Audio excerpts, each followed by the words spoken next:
Geronimo was born in 1829 in the southeastern part of Arizona. He was part of the Badonku Apache. As he grew up, the Apaches were in between the Mexicans and the Americans during the Mexican and American War.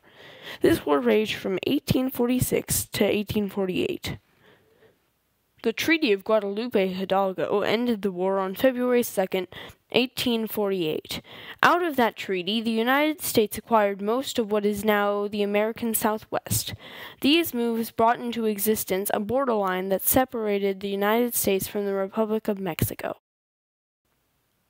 The fast growth and development of the United States towards the Pacific Ocean was part of America's belief that the expansion had to happen. Nothing could stop it. Manifest destiny, it was the phrase used to talk about this idea. As part of that attitude, Americans had little respect for the rights or culture of the Indians they ran into. They just wanted the land. In 1872, Cochise was trying to make an agreement with General Howard that the Apache would have an area where people would not be attacking them and everything could be peaceful. So General Howard created a reservation that the Apache lived in called the Apache Pass. The Apache liked the new area that they were living in, but in June 1876, John Clum, an Indian Affairs agent, was tasked with moving all of the Apache tribes to the San Carlos Reservation in southeastern Arizona. This area was not good for planting or raising different animals. The Apache in the reservation were starving, so Geronimo and 400 other Apaches left the reservation and crossed into the Sierra Madre Mountains in Mexico to find a place to live.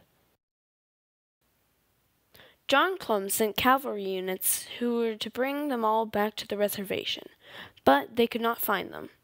Later, in 1876, Geronimo had found enough livestock which were sold by spring 1877. He went to the Warm Springs Reservation, where an officer spotted him. Clum's cavalry captured Geronimo and his warriors and brought them back to the San Carlos Reservation. John Clum wanted to be rewarded with an increase in salary, and when he was turned down, he quit.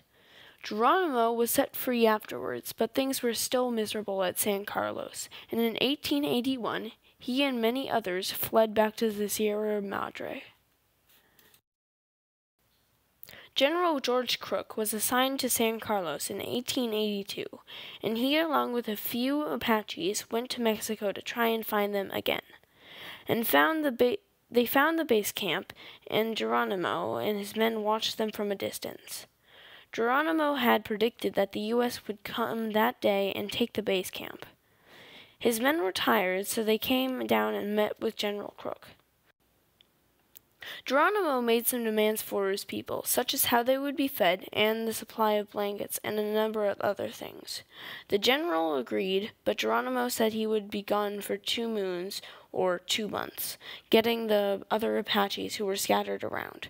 But Geronimo meant he would be gone for a much longer time because he was raiding Mexican camps for horses and other supplies, which he brought back with him to San Carlos.